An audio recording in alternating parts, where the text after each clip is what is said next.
Pag-aralan ng wasto, panatiling sariwang hangin. Naghahanap ka pa ba ng training for PCO and Managing Head na online? Kailangan malaman mo ang EMB Memorandum Circular 2025-002. During the pandemic, online training became the primary method for conducting PCO and Managing Head training programs. Kaya nasanay tayo na mayroong online training. So kung naghahanap ka ng online training for PCO and Managing Head, wala na po. Dito po sa ating bansa, with the normalization of operations across the country, ang EMB found it necessary to revisit and update its previous guidelines, itong Memorandum Circular 2020-29 on online training for PCOs and managing heads. Ngayon, since normal na, dito po sa Section 1, Modes of Training, one of the most significant changes introduced by this memorandum concerns the mode of training. Sabi dito, I read and I quote, all EMB recognized pollution control officer training organization or institutions shall primarily conduct PCO and managing head trainings face to face. So under the amended policy, tayo ng mga training institutions or tayo din ng mga naghahanap ng training. Well, Section 1, sinasabi mismo na ang mga training organization or institution are now required to primarily conduct PCO and managing head training through face-to-face learning. This means, for me, that in-person training once again becomes the standard method of instruction. Kaya kung naghahanap ka po ng online training pa for PCO and managing head, wala na. Kasi halos lahat ang ino-offer na lamang ay face-to-face training or session. Well, why is this important? Face-to-face training allows participants to engage directly with the resource speakers. At yung mga participant naman, participant nga, so participate in discussions, collaborate with fellow trainees. Maganda yung nakakasalamuha mo sila, nakakapag-collaborate with them. At talaga namang totoo, participants can gain a deeper understanding of environmental laws, regulations, standards, and compliance requirements. So, kailangan ay ah, makita mo yung mga training institution na nag-o-offer lamang ng face-to-face. So, you do not engage with training organization or institution na nag-o-offer ng online training. Dahil dito sa Memorandum Circular 2025-002. Ngayon, kung babasahin mo naman ang Section 1 pa rin, Modes of Training, may however dito. May however. So parang meron bang ano, para chance, when is online training allowed? Sabi dito,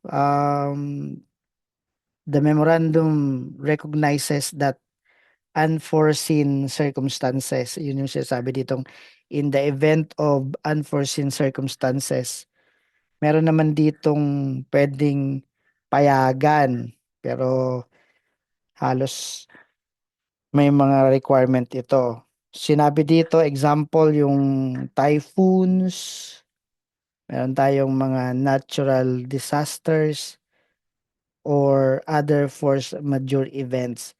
Siguro sa interpretation ko, gaya ng floods, earthquakes, natural disasters yan. Basta hindi mo talaga controlled.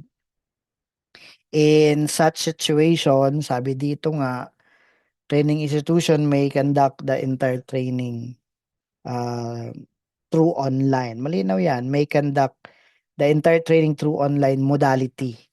Pero, meron ditong statement na first, the EMB Central Office must be formally notified. Formally notified. Kasi alam naman ng central na face-to-face na, tapos mag-offer ka ng online in this kind of situation. So, we need to formally notify EMB Central Office, at least according dito sa Section 1. I think also, if certain conditions are met, pwede nating gawin yon. Kung hindi naman nangyayari itong mga unforeseen circumstances, ay talagang face-to-face ang training. And isa sa mahalaga dito, we furnish receiving copy of our notification to the concerned EMB regional office.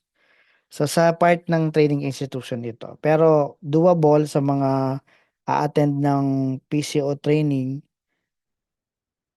managing head training, face-to-face talaga po yan. At kung meron mang ganitong situation, saka lamang pwedeng makapagpa-online. Pero mula yata nung nagsimula na ang implementation nito, after effectivity nito, wala namang nag-go-online na talaga. Face-to-face na lang lahat. At dahil po dito mismo may mga documentation. So there are documentary evidences supporting the unforeseen circumstances. At ito naman ay hindi mo lang documented kundi submitted pa. So dagdag pa na gawain ito ng mga training organization or institutions, itong documentation, submission, parang requesting ka pa dito ng approval kung papayagan ka dyan sa bagay na ito to conduct online training. Kaya most likely, face-to-face training na lang talaga ang gagawin ng mga organization or institution. So, hindi naman sinabi talaga na wala, pero in the event of unforeseen circumstances, pwedeng mag-online. Pero dahil may mga documentation, may mga notification na dagdag na trabaho ito ng training institution, and I think stick na lang sa face-to-face training. Ano, so yan na yung sinasabit sa Section 1 modes of training. So definitely, kung naghahanap ka ng online training, wala na yan. Halos face-to-face na ang primarily method of instruction. So dito sinasabi sa Section 3, effect of non-compliance, all training conducted in violation of this circular shall be deemed invalid and shall not be used for purposes of PCO accreditation. So hindi pwede na sa ating pag-apply ng accreditation ng ipapasa mong training certificate ay online mode of training. Dapat yun talagang face-to-face modality para ano siya, hindi ma-invalid, para maging valid. So yun lamang, and I hope you have learned about the amendment to EMB MC 2020-29 on online training for PCOs and managing heads through this Memorandum Circular 2025-002 that all trainings for PCOs and managing head shall primarily be conducted on face-to-face learning session. Thank you very much. At kung may tanong ka regarding this, at gusto mo ng coaching, mentoring, just type it below kung may tanong ka. And of course, if you want to attend Pollution Control Officer training and Managing Head training, JP Environment Consultancy Services will be having a PCO training monthly. So just make message at 0998-543-5466.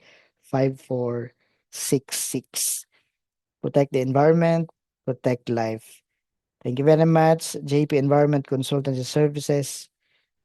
We train, we care.